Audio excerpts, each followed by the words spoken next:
Hello, everyone out there on the internet. Welcome. I'm Darkside Phil, and I welcome you here to my latest React event. From vindictive to manipulative, Keemstar's story, Daniel Keem, by a YouTuber who goes by the name of June the King, who is known for internet-style documentaries about various people, content creators in particular, on the internet. I've watched a few of his documentaries behind the scenes. They're quite good. He's a good narrator. He does, good work. High production value, I would say. And the reason we're doing this is a couple reasons, actually. Allow me to give you a little bit of background, okay? So, I've been an internet content creator for 14 years, all right? I've heard of Keemstar, but I've always basically stayed out of his line of view. He stayed off my radar. Don't really care about the guy or know much about him. Being that I'm the kind of creator that plays games all day and every once in a while does a podcast or a review or something like that, I really don't fit into the whole dimension of where he is.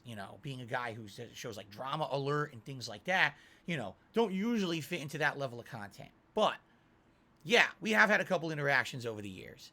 I had my incident, which we all know about. If you want to know about that, go watch my react to my own Down the Rabbit Hole video from several months ago. You'll learn all about it, okay? And it was actually Keemstar was one of the people who reacted to that, had a segment on his show about it, had a good laugh at me. And really that was it. Like, there was no real, bad feelings or any negativity there whatsoever. It was just kind of like, okay, it happened, everyone documented it or whatever.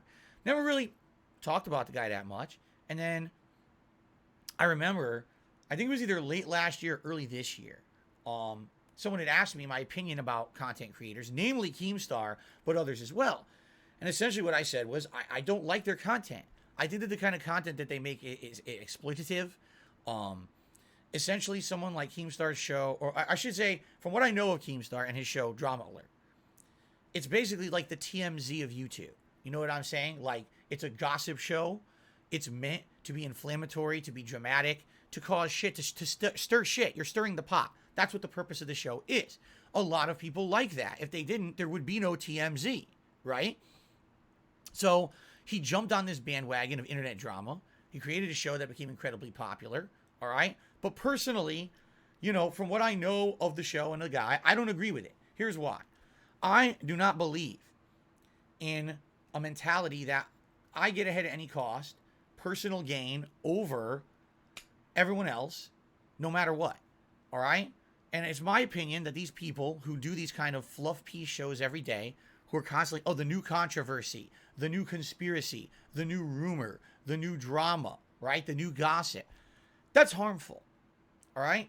And as someone who's been the victim of people fabricating things about me over the years for personal gain, not to say that Keemstar has done that, because he has not, and I will make that very clear here, that I don't feel that Keemstar did anything like that to me, and likely it's because I'm a small guy. I'm not on his radar, like I said.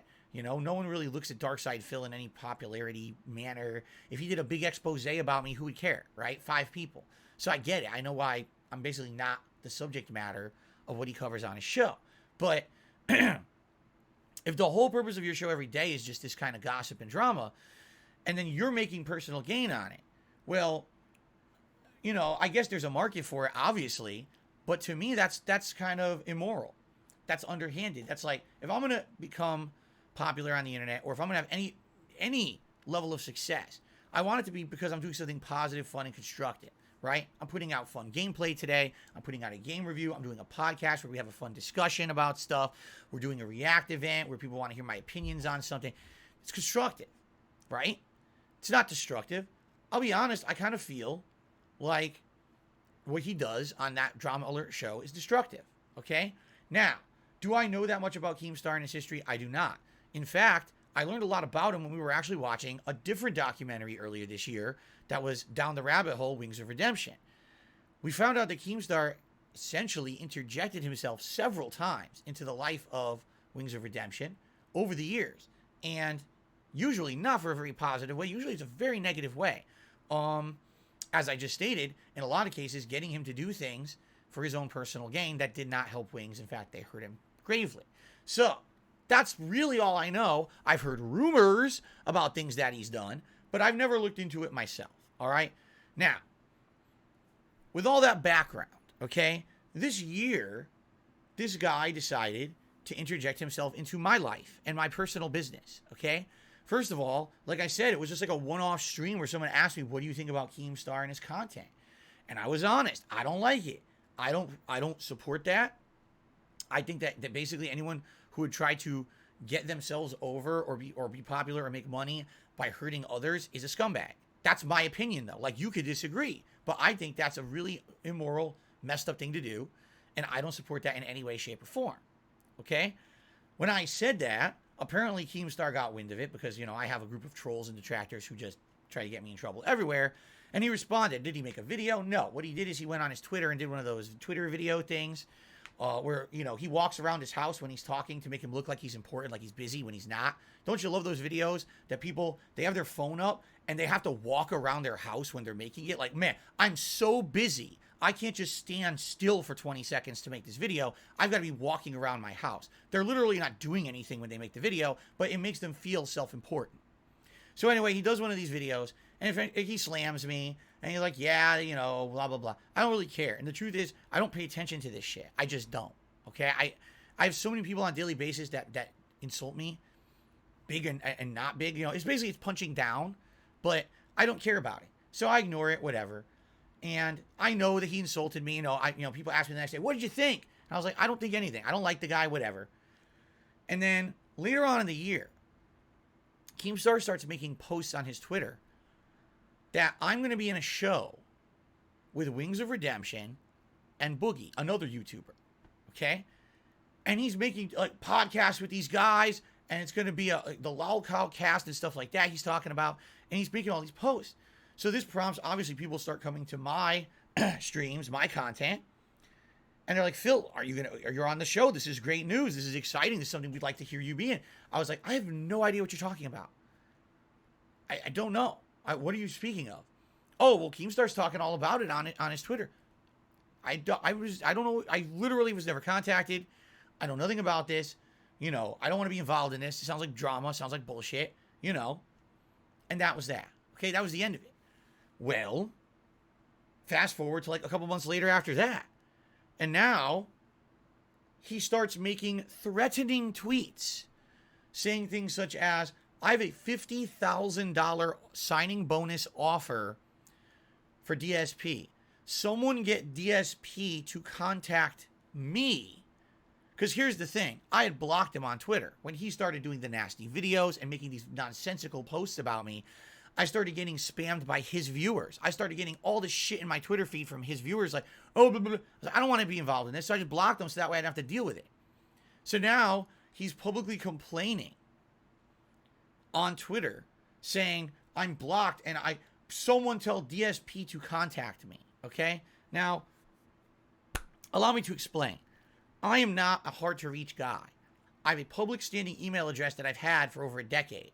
All right? I have links in the description of my YouTube channel and other places, business contact. Okay? I have a Twitter account. Now, if you're blocked on Twitter, admittedly, maybe that's one way you can't contact me. All right? You know where to find me every day. I'm not some guy who's hidden on the internet and you can't find it.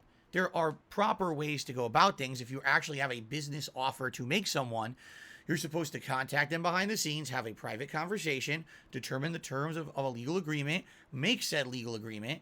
There has to be a contract involved. You agree, negotiation, acceptance of an offer. Boom. Now, once all that stuff is taking place, now you can go publicly and be like, so now I got a show and Darkside Phil's going to be on it and yada, yada, yada.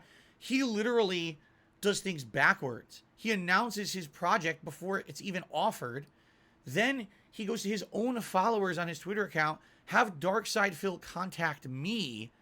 And if he doesn't contact me, basically he's the biggest dumbass on the planet. It's $50,000 she's throwing away. Like, crazy stuff like that, all right? Now, to make matters even worse, all right, I not that I took the bait, but I was fascinated. This is a guy who earlier on in the year had literally publicly insulted me and derided me on his Twitter account. He punched down. And now, a few months later, he wants to offer me $50,000 to be in a piece of content. And I didn't know what it was. The rumor was that he was trying to get, like, YouTuber boxing going and that he might have me box another YouTuber or something like that, which I'm not interested in at all. So, eventually, I unblocked him. on Twitter, and I sent him a DM, and I said, so what are we talking about? Oh, well, I don't want to talk to you here in the DM. We have to phone call. Now, immediately this clicks in my head. I say, why does Keemstar want to have a phone call instead of something in writing? Because he doesn't want it in writing. He doesn't want evidence that we agreed to anything or talked about anything. He just wants a phone call that then he could change later on for hearsay purposes. You see what I'm saying? That way he can promise some shit and then change it later. I'm not dumb, okay? I'm just not dumb at all. I'm I have a brain in my head. I've been doing this for 14 years. I've dealt with this kind of person before. So I said to him, no, you should just tell me right now what it is or I don't want to deal with this. To which he got frustrated. He's like, I want you to host a show. I got a great idea for a show. Absolutely, it's going to make tons of money. I know the internet. So you got to call me right now. We got to talk about this immediately. Like basically making all these crazy over-the-top demands. So I said to him, listen, here's my number. I gave him my number, which is funny because my number's public anyway. It's doxed a million years ago. So here's my number. Here's some times when you can call me. These are times either before, between, or after a stream that if you were to call me, I'll be available for a call. We can talk about this. All right? I gave him a variety. It wasn't like, just one time. I was like, there's this time, this time, this time. I gave him all these times. Okay? No response. Okay? So it's like a day or two later, and I'm streaming. And after the stream, I look, missed call. Huh? From where he lives. So it's him. He calls me randomly when I'm streaming. As if I'm going to pick up my fucking phone in the middle of my daily work routine, my stream. Like, I didn't even know he was going to call. Okay? So, once again, I sent him another DM. Listen, you call me during a stream. I'm not going to answer that. Here's the times I'm available. All right? He might have tried to call me one more time. And then after that, that was it. I never heard from him. Weeks later, okay, he starts posting again about it. Phil's he's fucking with me and he won't talk to me and blah, blah, blah. And I'm like, what are you talking about? I'm a normal dude who works a job every day. I have times that I'm available. Call me during one of those times. Or if it's absolutely not possible, talk to me and we'll set up a specific time. To him, this whole dealing I had with him this year, all right, what this tells me is that from my experience, Keemstar thinks he is the most important person on planet Earth. You know what I'm saying? He does. He feels that he is the center of attention. He is the center of the universe, and everything else rotates around him. Okay? If he has something to offer, I better contact him. But you're the one offering it. You're the person who's going to offer me business, so contact me. No, I have to contact him first. Why? Because that puts him into a feeling of control and a feeling of power. He's the alpha now. He controls the situation. Everyone comes to him for favors, like he's the fucking Don, right? He's the mafioso, kingpin godfather who everyone comes to for shit. And it's not like he has to make offers. Everyone wants to go to him for stuff, right? And then even when I present normal situations, hey, here's how you can reach me. That's not good enough for him. He's going to do it whenever he wants, and you better like it and be available. And if you're not, that's a great offense to him. How dare you not pick up your phone in the middle of your live stream and answer the phone call and talk to me about my $50,000 signing bonus offer for, by the way, a show that I still don't know what it is. He never told me because he stopped responding in DMs and he wouldn't call me at a time when I told him I'm available. So basically this went on for several weeks. And then finally, someone asked me outright on my stream, they're like, he's talking about you again. Could you just tell us exactly what happened? So I did. I told the entire story on my stream. This prompted Keemstar to go on a rant, again on his Twitter. Again, he's very busy, can't be bothered to stop walking around pacing his house. So here he is walking around with his phone like this. Oh, that Phil never got past level 1. All of us are up here. He's down on level 1 and blah, blah, blah, blah, blah. Again, punching down. So all that happened was he proved that he's incredibly lacking of any kind of real self-confidence. The guy is so sensitive, right? That if he doesn't control the situation and things don't go his way, now you're on level 1, you're beneath me. But you were just going to offer me $50,000 to do something, telling me it was a slam bang idea. You knew it would be popular on the internet, but now I'm on level 1. There's no, I'm a scumbag. I'm dirt on the bottom of your shoe. There's no way you would ever want to deal with me, right? Seem a little weird to you, okay? So the funny part is, I could have cared. I didn't. what I did is I basically took what he said about me. I made a whole podcast around it. Yeah, I did. It's called the Level 1 Podcast. So now every day I have fun on level 1. He could be at whatever fucking level he's at. Up in the clouds, up his own ass. I don't care.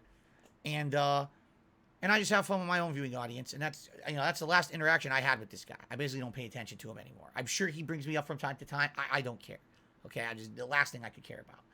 So the reason I gave you this story is because I wanted you to understand my perspective of where I'm coming from before I react to his documentary. I felt it would be unfair for me not to tell you my own personal interaction with the man before I watch his documentary. However, what I want to tell you is thus. I absolutely will not let anything that I just described influence my reaction to what we're about to watch. Okay? I'm essentially going to approach this from an objective standpoint. All right? I'm just going to try to grade it for what it is. Much like I did with Wings of Redemption, I went in, I had a few preconceived notions, but I didn't let that influence me. A lot of people were actually shocked at the way that I responded to that. I'm very interested. I want to know where this guy came from. I certainly want to know how in the holy hell he ever became popular. Then again, the answers may be more disturbing than we want to know, because look at some other things on this planet that are popular and you're like, how? And then, well, because people are very stupid and they make stupid things popular. They make rich people or stupid people very rich, right? So, all that being said, this is going to be fascinating. Okay? A few things. I'm going to be pausing a lot to comment for sure. I know I'm going to have a lot to say likely at different points. Please be patient. That's one of the things people like about these reacts is that I have a lot to add. I try to not just watch and say, like a dummy. I actually try to give you my perspective, different kinds of insights and things that I can add. I mean, I've been around for 14 years as a content creator on YouTube. Even from that sheer perspective, I'm sure I have something to add, but of course I'm going to have other personal opinions and things as well. You're going to hear an echo. The reason you're going to hear an echo is because I use neck phones. I do it for medical purposes. I used to wear headphones. I started getting terrible ear infections. I wear neck phones now. I don't get them anymore. Okay? But it's going to create echo. There's nothing you can do. You're going to hear an echo. I'm sorry it's annoying. I agree with you. I don't like it either. I will negate it as much as possible, but you're probably going to hear an echo, and I can't really do much to shut that down. It is what it is. Okay? One final thing. As you can see, I'm wearing a cowboy hat, and I'm about to put on a silly vest. This is because my viewers have been very supportive of my streaming today. When we hit various support levels, I do silly things like put on silly hats and vests and the like. It's not how I dress outside the house, but I do it to say thank you to my audience, and they enjoy seeing me look silly on streams, which is fine. So I'm going to go grab a vest, put it on, and we're going to get started. There may be more support coming in. If people support in any way, all right, I will shout it out. There will be animations playing for it. I may interrupt what I'm doing to stop and have a little interim where I saved up a few shout outs and I do them all together. We'll see. Okay? All right, let me grab the vest, and then we're going to begin. Okay.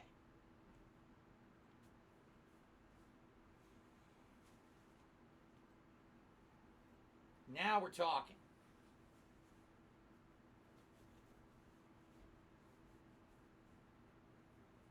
Now we are fabulous. Yes.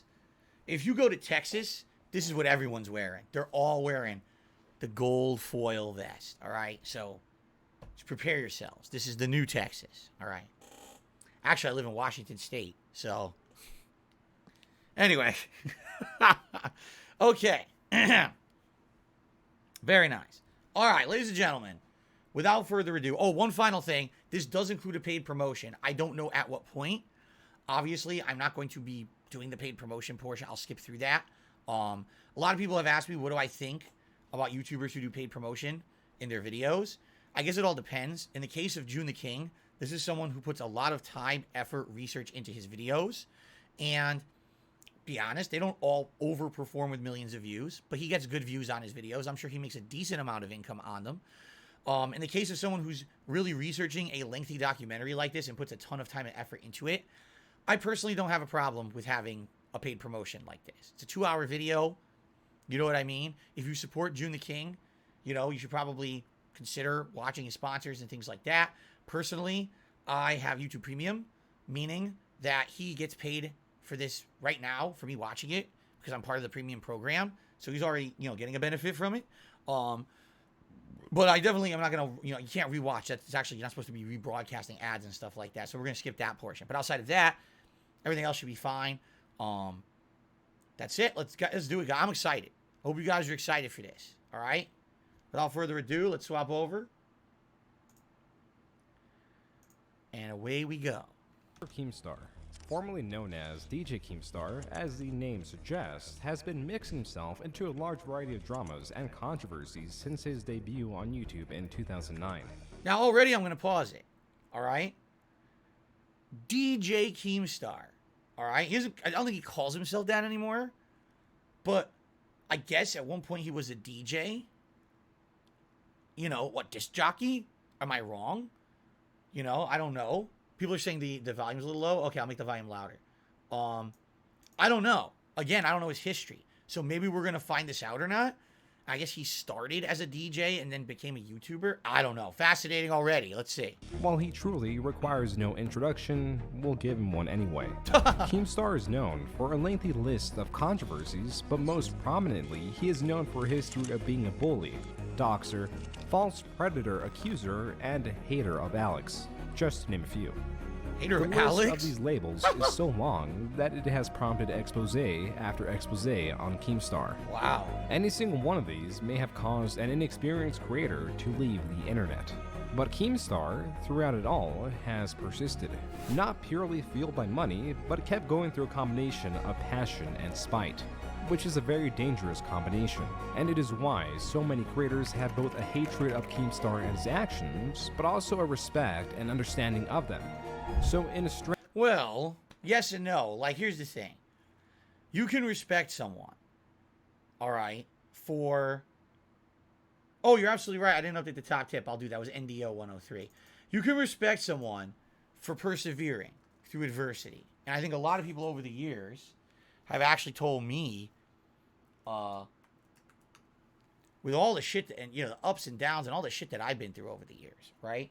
That one of the major reasons that they like my content and they respect me is because I have persevered through so many things. I was there for the beginning of YouTube being able to monetize gaming videos, the length of videos, false content, claims and takedowns, the whole partner system drama with things like Machinima and shit like that, going on Twitch, dealing with Twitch drama and all this bullshit. I've been through a lot. As of today, no exaggeration, as of today, because of the actions of trolls against me, I have to have a new system set up to accept contributions on my stream today. Yeah, I mean, as of the day I'm filming this, I'm persevering through bullshit, you see? But there's a difference between you persevered through a lot of bullshit of people, harassing you and hating on you, and there's a difference that, well, you created a bunch of shit for others. So everyone hates you because you did nasty things to other people. Oh, but I'm going to keep going anyway. There's a difference there, I feel. I mean, yes, it could still be respected, I guess, that he kept going. But at the same time, at one point do you say, well, maybe he shouldn't have, right? I don't know. Let's continue and let's find out. strange way, Keemstar's toxicity is what keeps him afloat for many reasons. But not now that his view counts are falling. Though that is just a surface level observation, as there are many more moving parts to the machine that is Keemstar. Something that can't be fully covered within a few minutes' time, right. Which is why we'll go through the many rises and falls of Keemstar. Huh. Yeah, I know. They called him Killer Keem. But first, a message from this video's sponsor. Join 6 million... So, obviously, I'm going to skip through the sponsor. VPN. I've seen a ton of YouTubers advertising VPNs. Like a ridiculous amount. Okay, you guys ready? YouTube and his job working collections at an attorney's office. Wait, hold on. I missed that already.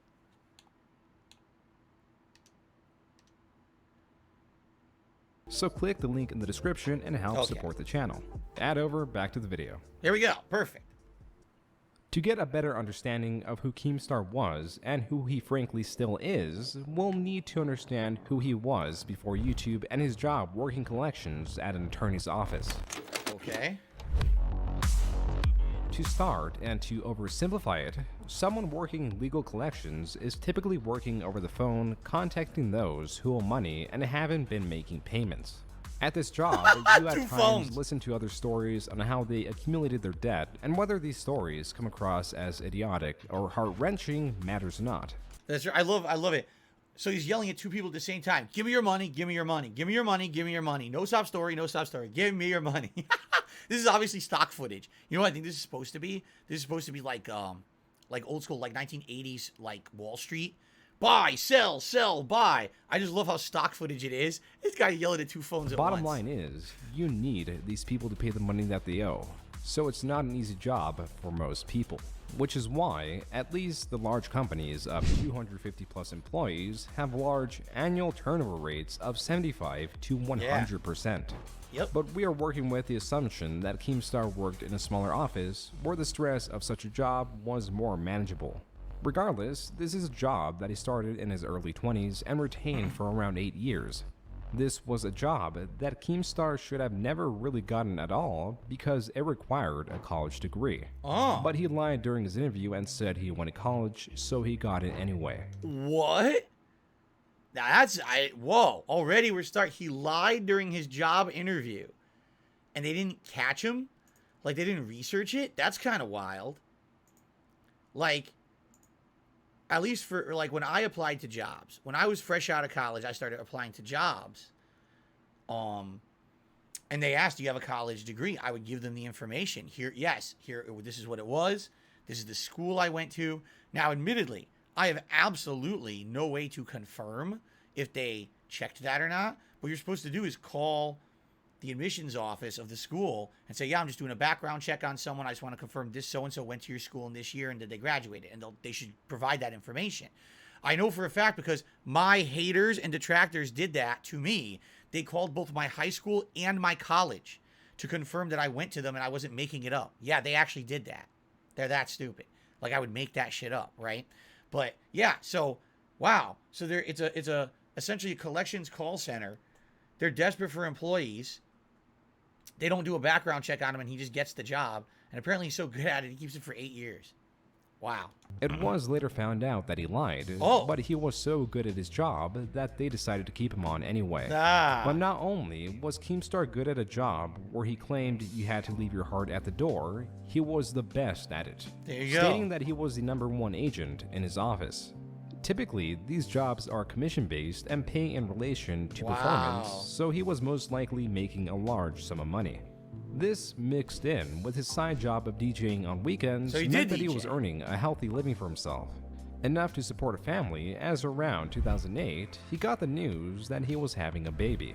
Though it was ultimately celebration that spurred a chain of events that brought him to YouTube, it wasn't the celebration of the newfound parental status. It was instead the celebration of a $2,000 bonus check he received from his job. This check influenced Keemstar to take some friends out drinking, and when he returned home, he hopped on his Xbox 360 to play a match of Halo 3. As Keemstar did for enjoyment, he flung various insults at the other players in the lobby that was further drawn out into the match. A typical night in the life of Keemstar, almost as regular as any other night. I just love this. It's like, so I'm making good money. I'm going to have a baby. This is amazing. What a life-changing thing, man. Let's jump on Halo and start trolling people saying disgusting things. That's the first thing that comes to mind. I'm going to be a new dad. Let's get to trolling on Halo, right? I guess there's some people that's what happens. Like, it doesn't matter. And I actually was talking about this recently. Okay? Basically, the act of reproducing is not a big deal. The thing that should be, actually, in my opinion, what should be respected is people who not just have a kid, but actually raise that child to be a respectable and responsible human being and a part of productive society. Those are the parents that need to be applauded, respected, and thanked. Because we have a lot of parents out there who are not good, and then their kids go on to be scumbags and criminals. And who do you blame? The kid or the parent, right? It doesn't matter that you're having a kid. Doesn't mean shit. Just because you have a child doesn't mean anything. Are you actually going to be mature in the future and do your responsibility properly and make sure that they don't fuck the world up, right? So I'm not shocked to hear that someone like him You know, oh, you were having a baby. Great, let's go on fucking Halo and be a scumbag to people. Not shocking to me whatsoever. Okay. Well, that's the way it seemed at first. The following day, Keemstar began receiving messages through Xbox Live. Do you honestly think you're fucking funny? His confusion on the matter only grew when the amount of these random messages grew in size. Curious, Keemstar decided to investigate the source of these messages, and about a week since that initial match, he found that someone in his lobby recorded the match and Keemstar's smack talk along with it. I feel like I'm a fucking gorilla with a fucking baseball bat fighting a retard with a spoon. This is fucking boring as hell. I'd rather fucking teabag a bear trap. Oh my god. With the video garnering over 20,000 views, it sent Keemstar into somewhat of a panic. Enough so that he contacted this YouTuber known as Duranker to ask him to take the video down because Keemstar was fearful of losing his job over what he said online. Oh, wow. Interesting. That's actually interesting. It's very interesting. Because this was 2009, you know what I mean? So this was way back in the day. And was it ever a concern for people that they would possibly be punished at a job for the content that they put out on YouTube back then, right? What I can tell you is I was a YouTuber back then. I started my videos in 2008, and I worked my office job all the way till late 2010. Did it have an influence on what happened to me at that job? It might have. I wouldn't know, because legally, they can't really do much. Unless you're outright doing, like, really nasty, over-the-top, crazy, fucked up shit, there's really not much they can do legally, okay? If you're talking about the company, that's different. If you're bad-mouthing the company you're working for, shit like that, you're doing completely racist, you know, Nazi shit, yeah, then you could get in trouble. But outside of that, especially back then when this was all fresh stuff on the internet, there was not much that could really be done. But keep in mind that at least in America, some of you might not understand this if you don't live in the United States, most of us have what is called at-will employment, all right? Most employers will not put you into a contract where you're contracted to do set amount of work for set amount of pay. Instead, it's kind of open-ended. At any point, you can quit, and at any point, they can just release you as an employee with really no recourse. And they can pretty much say whatever they want as a reason to get rid of you, except something that would be considered biased, like racism, sexism, etc. Okay? So, if he's online playing Halo, and he's just trolling some people and saying dumb shit, that's one thing. But if he's online and he's, going hard, attacking someone's gender, attacking someone's race, saying fucked up stuff like that, the job could potentially say, we can't have an employee doing this, and you're fired. And he wouldn't have much recourse. So I kind of understand this, but it was funny. At my job, like, no management ever mentioned to me that I was on YouTube. Not once. Okay? But a few employees, I guess, knew. And they were always kind of snickering at me and laughing about it like it was a joke. Oh, man. Yeah, you can make some more videos tonight, Phil, and shit like that. And I'm like, what's so funny about that? I come to work. I work my ass off at this job. I go home. I want to relax. I turn on a camera. I play some games. They were laughing at me almost like it was kind of like, you know what it felt like again? I felt like I was back in high school, and because I was the kid who was into video games and shit, I was the nerd, and they were the jocks. That's what it felt like to me. So, I wonder if there's this whole split, at least back then, that we're talking, 13, 14 years ago, the world was a different place, as opposed to today, where now everyone knows about YouTube, everyone knows about Twitch, everyone knows about internet content creation, people have gone on to be celebrities via it. Back then, not really. So, maybe, it was a different mentality back then, right? But I totally can understand what's happening here. He's terrified. He's going to lose his job because of shit he said. And he wasn't intending to have that documented on the internet. He was just drunk and being stupid, right? What I'm curious about is how do they know it was him, right? I guess he went by DJ Keemstar, right? So if he went by DJ Keemstar and his last name is really Keem, is that what he thought? Like they could put two to two together? Because at that point, he didn't have an internet presence, right? So how would they have known that this was him in the video? This is a little confusing, right? Like, how could someone have known that it was him? And how would he be afraid of getting fired? How would his boss have known that that was him?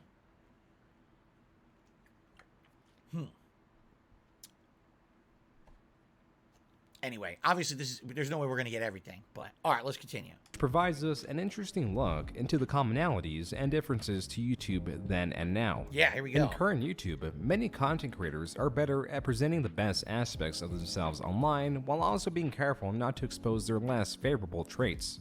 This is common human nature, as people typically want their best selves to be represented no matter the situation. But it is intensified on YouTube. Keemstar back then was no exception in wanting the video taken down. But here's where it gets interesting. Keemstar had no knowledge that people were creating these types of YouTube videos, nor did he ever have an interest in becoming one of them. To add to this, because he was recorded without his knowledge, Keemstar was immediately a more toxic but genuine form of himself. He did not have an opportunity to expose himself to the internet as he wanted, but was thrust upon it in a more natural way. Makes sense. Another part that makes his beginnings unique is that he never struggled to get views or really build up an audience. But going back to wanting the video taken down, he was embarrassed about it, until the ranker convinced him that he was one of, if not the funniest trolls he met on Halo 3, and invited him to join him and other trolls in the creation of more of these types of videos where beyond smack talk, playing various different characters, or harassing female gamers, they would kill other random team members, basically doing whatever they could to get a reaction out of someone in the game and troll them. The group that Keemstar took part in was known as FAG, which stands for Federation of Asshole Gamers, wow, what who a mainly great posted name. on another channel known as Halo Funtage. Though this started as a hobby of sorts, it immediately grasped Keemstar's interests, or rather DJ Keemstar as he was known at the time.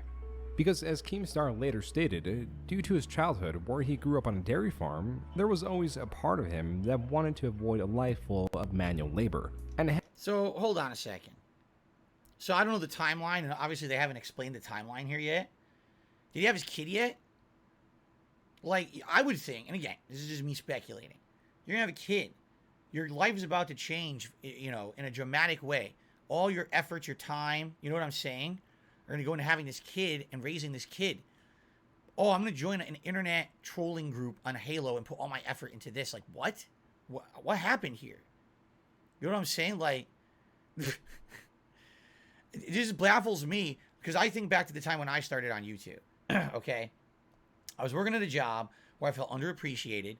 I was doing way more work than I was getting paid for. I didn't like the job because I liked the job, but I didn't like the way I was being treated at the job. They were overpromising everything to me and then not doing anything for me that I felt was worthwhile. Unlike him, he liked his job. He felt he was being rewarded. He was getting bonus checks. He was doing really well at the job, right? In my personal life, there was none. Like, I wasn't in a relationship. I had no kids. Essentially, I would just go home and have nothing to do. And I was, like, depressed, quite frankly.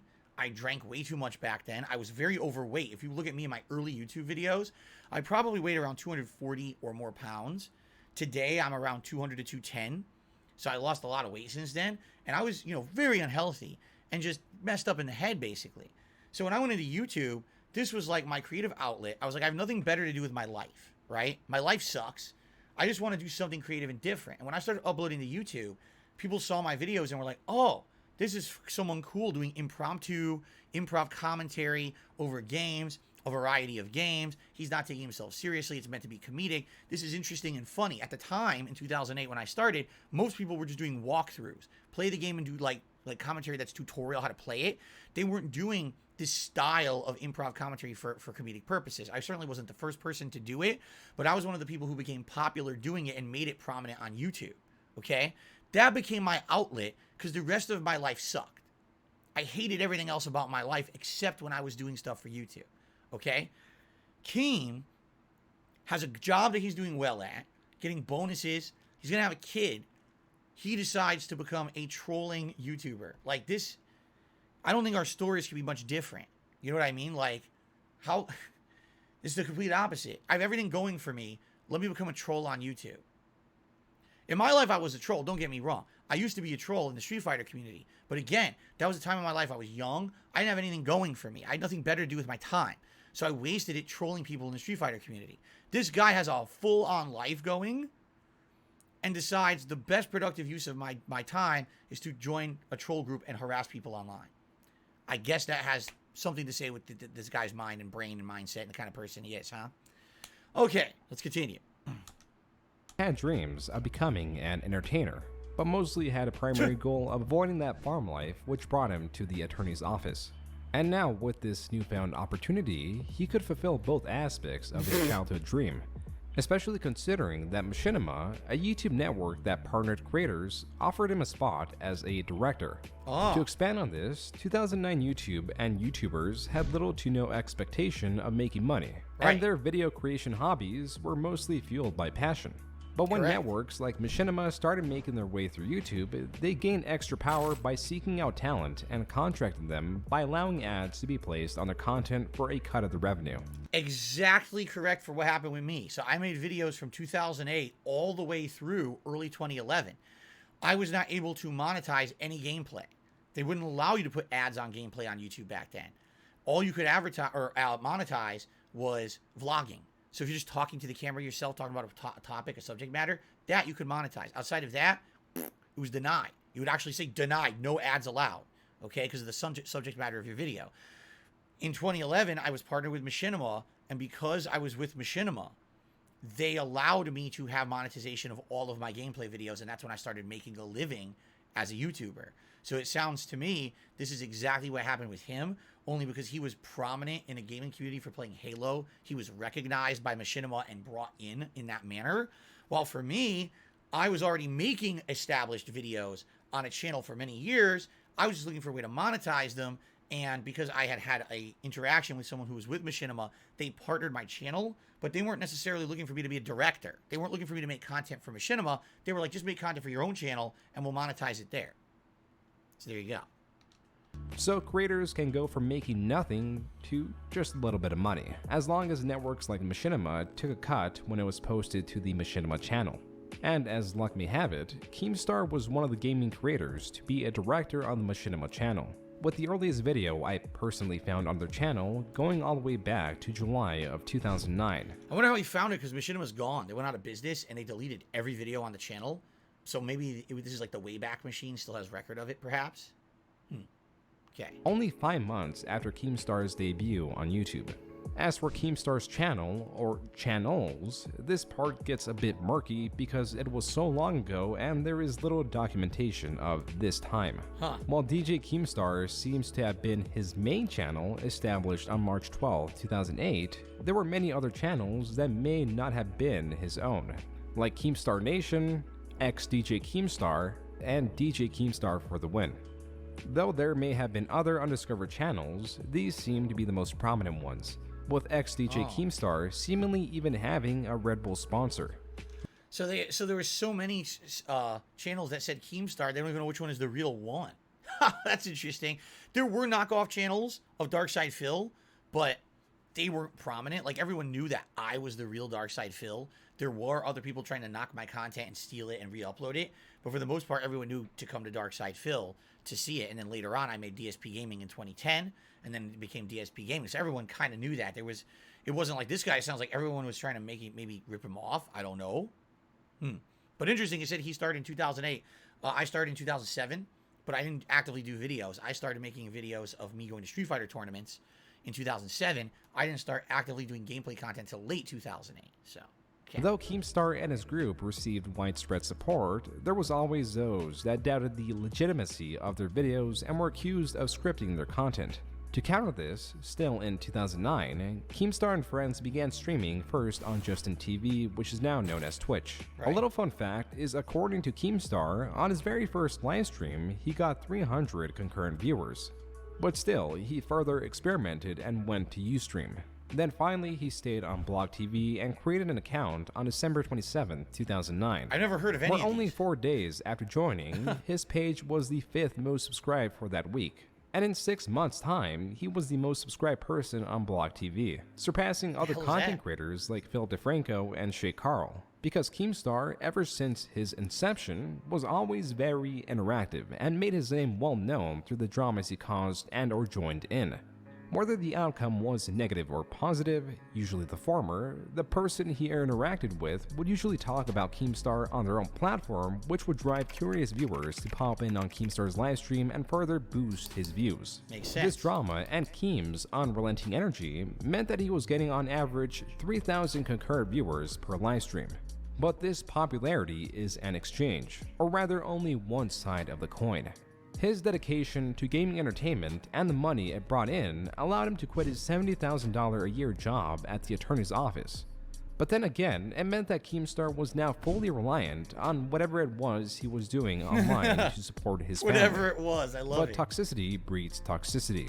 And with the numbers of enemies stacking, he ran into many roadblocks that may have deterred or even ended other content creators' careers.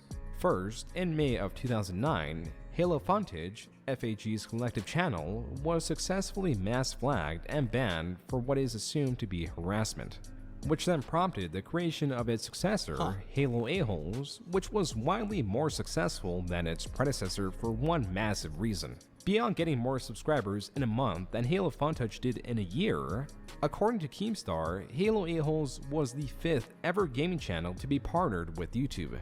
So no longer did Keem have to post on the Machinima YouTube page to make revenue. The contributors of Halo A-Holes now had their very own monetized channel, which was for several months in a row in the top 10 highest growing channels. That's huge. No, really? You have no idea? You know, I was making videos, not full-time back then. I still had my office job in 2009. But I was pumping out videos, you know, several hours a day, every night when I got home from my office job. I couldn't make any money on it at all. You know, it was just for the love of it, just for the love of doing it. There was no way to monetize. For the fact that he got his group monetized in 2009 is giant. That was like a whole year before even, you know, the networks were doing the private partnerships and stuff. So he really got ahead of the game in that. Wow. At least in terms of subscribers, with Keemstar as the group's most recognized figure. There are many things that can be pointed at and made an example of how drastic YouTube has changed. Halo A-Holes is a great example, as it's a channel purely based on what appears to be content surrounding the online trolling or harassment of others for entertainment, all while incorporating the most vulgar insults that the mind of Daniel Keem can create.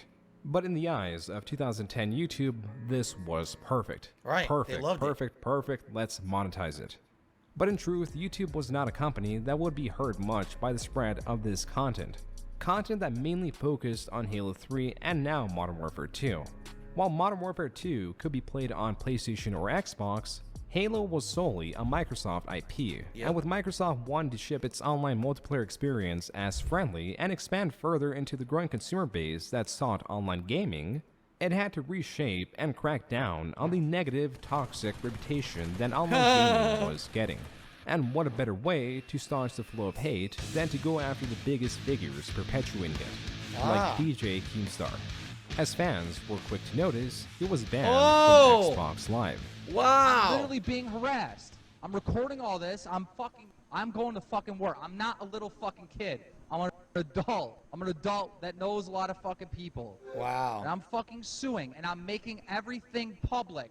Everything public. Everyone's gonna know step by step what has been happening to me. You know what I think it is? I think they're mad. I think the enforcement team's a little mad because I stuck up for myself, because they have a system in place that allowed my account to get shut down. I kept getting my accounts locked. So they weren't fixing my problem. So I upload a video and tell people, look, if they're not going to fix my problem, then make the problem worse until they do fix it. All right? What are you guys, butthurt enforcement team? Because okay. So here's what he did. All right? Basically the opposite of what I do. All right?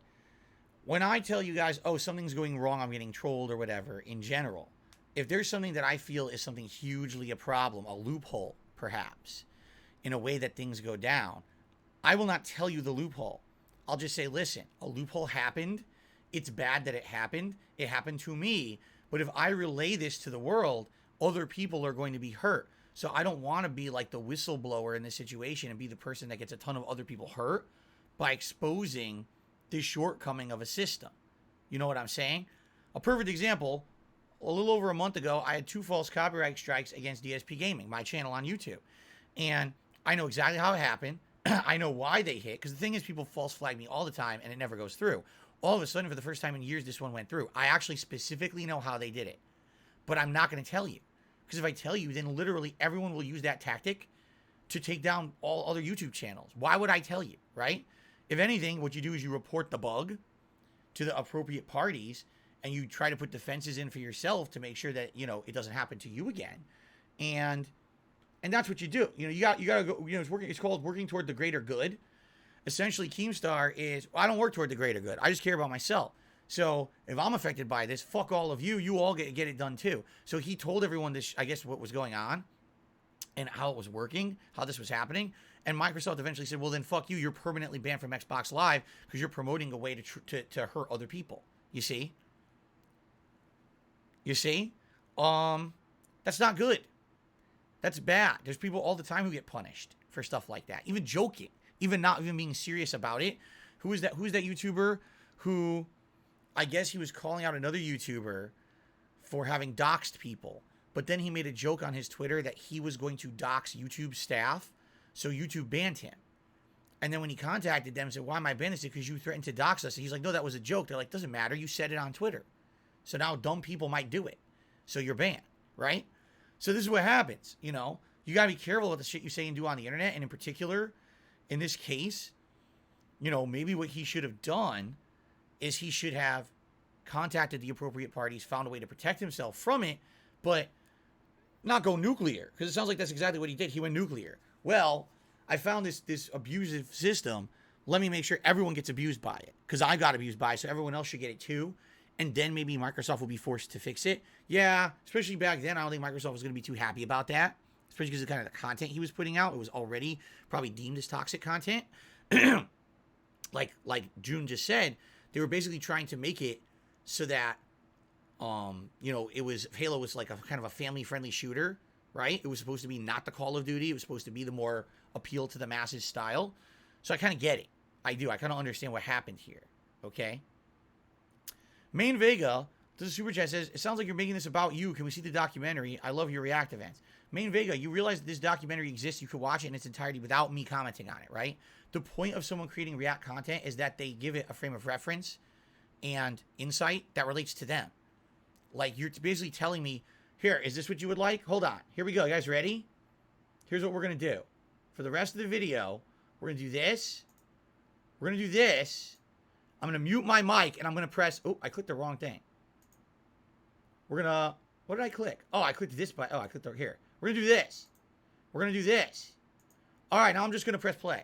And I'm not going to say anything. All right, I'm just going to restream blatantly on my stream. That sounds like a good idea, right? No, that's stupid. What you're saying is it's ridiculous. If you don't want to see the React, don't watch the React. You can go watch this video in its entirety on June the King's YouTube channel. Oops. And I actually... Now I can't find the overlay. God damn it. I actually encourage you to do so. Because I think he does a good job. Now look what you made me do. Now I click the overlay. Now I can't find it. Now look what you made me do. Elden Ring. Webcam overlay. There it is. See what you made me do? All right. Yeah. Sorry if you don't like me talking on a React stream. That's me talking. I'm sorry. I apologize for that. Really, I do. Please go elsewhere. And then come back on a day when I'm not doing this. All right? Especially you, Main Vega, because you usually are a nice guy.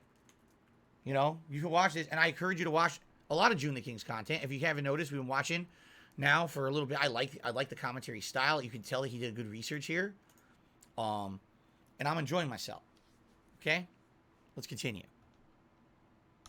So your policies?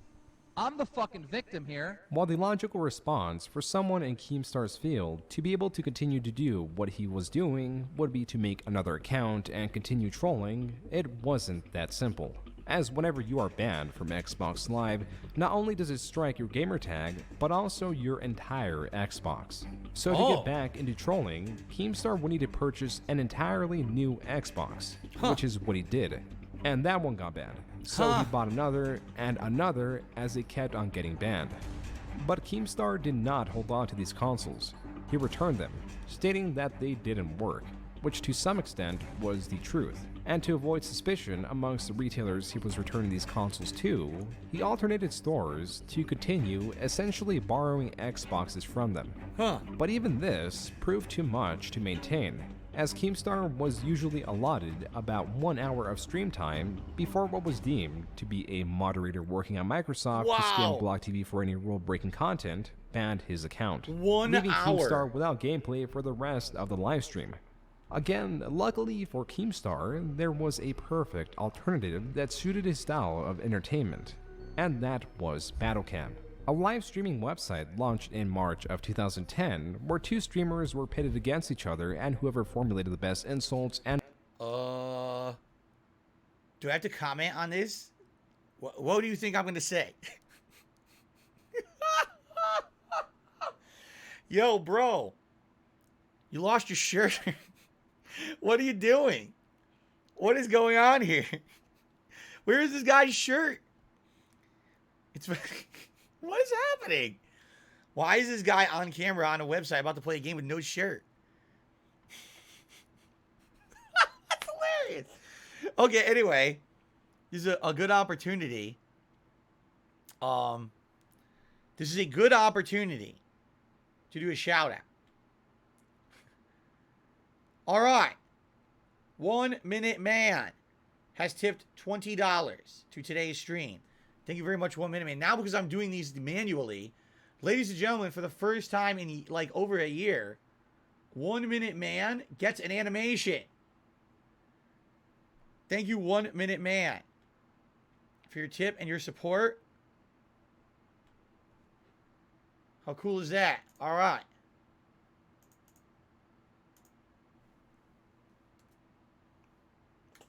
Very nice. Okay. All right, and something else I'm gonna say. Thank you, 1 Minute Man, for the support. Now here's the thing. So people are saying some stuff's coming up that Keem says that's really nasty, like racist stuff.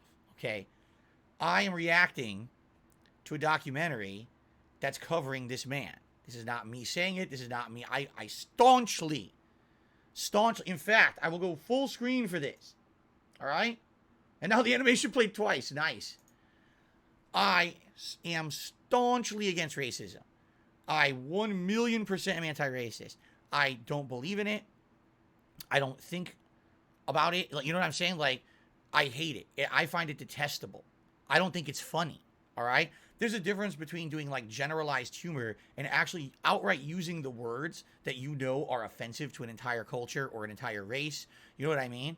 And I don't think it's funny at all. There might be people who do. That's not me. Okay? At all. So please understand that this is me reacting to this. This is not me saying it. This is, you know what I'm saying? I believe that he said it. Knowing the kind of guy he is, I'm not shocked if you're telling me he's going to say this stuff. It's going to be terrible, and we're all going to be like, oh, fuck, what an idiot. All right? By the way, I'm not saying that I am above that either. You know, if you look at my very long storied history as a YouTuber, there's maybe a few videos where I did something stupid, like me telling the story of Booker T in WCW, where he accidentally calls Hulk Hogan the N-word. And I told the story, and I said the word, because I'm stupid. I shouldn't have said the word. The word in itself, even if not said in an offensive context, the word is offensive. You understand?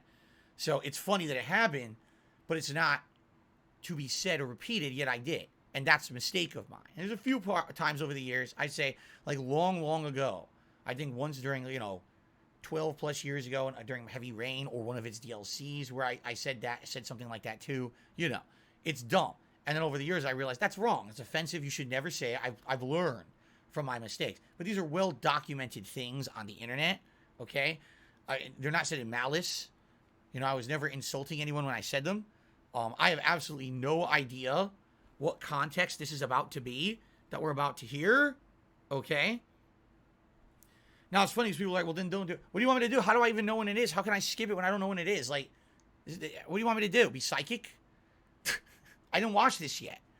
I can't just blatantly skip the section. I don't know where it is, right? Like, we're reacting to something. This is not me doing it. Okay? This is not me propagating it. This is not me saying it's okay. I'm not condoning it. In fact, it's the opposite. I'm condemning it. I condemn this man. I condemn him. Condemn Keemstar. Condemn. No, like I said, in reality, we've all been very stupid. Okay? We have. We've all been very, very stupid. Doing dumb shit in the past. At this point, he probably thought he was above any kind. He'd been getting away with shit for how many years? You know what I mean? Like, he'd been getting away with doing this online trolling for so long, he probably felt he was bulletproof. He's probably, I could make whatever kind of jokes I want. You want to know what? To some extent? Yeah, at one point, I felt that too. You remember the now living in infamy countdown 1 year over 12 years ago? Well, it was around 12 years ago. I did the top 10 most racist moments of the year. And basically, I found these moments where I was doing generalized racial or ethnicity comedy. We had the joke that Howard had made on one of our trips, you know, the countdown stuff. And to this day, now people look at that and say, oh my God, Phil, how could you have done that? That is so offensive. In 2010, people thought literally that was fucking absolutely hilarious. They outright was laughing. That was tons of views. People thought it was great. No one found that offensive. No website found that offensive. Today, they all find it offensive. You know what I'm saying? Yeah. So here's the thing. Very well, in this time frame, what is it, still 2009, I think they said? Him doing this probably was just fine. Oh, it's fine. If he's not, you know, actually trying to insult and bring down someone or their race or whatever, this is acceptable. Today we look at it, we're like, never acceptable. No, you know, no excuses. You should just never use that word, right? So, anyway, this is actually a good opportunity for me to split the part anyway, before we jump into the next segment. So I'd like to say thank you all. You've been a great audience so far. Thanks for being interactive. And we'll split the part. So if you're watching this on demand on YouTube, there's going to be many more parts coming. We are literally 15 minutes into a 2-hour documentary, and we're an hour in. I'm serious. That's Phil, how are you going to turn a 2-hour documentary into like 5-6 hour stream? We're 15 minutes in, and we've been doing this for an hour. That's how. Okay. This guy has no shirt. It's hilarious. All right. Thank you all. Please check out the future parts. Excellent.